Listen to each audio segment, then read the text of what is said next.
air filters on a super yacht.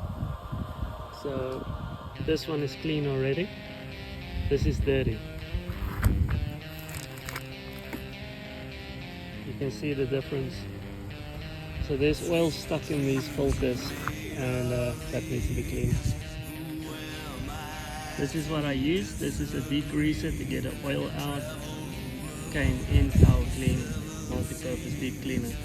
Cotton air cleaner. So just spray this on.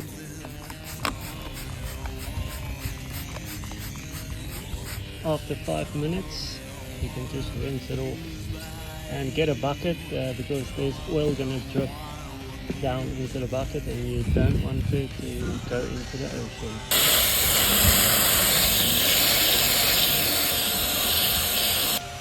This is all the oil and dirt that came out of the filter.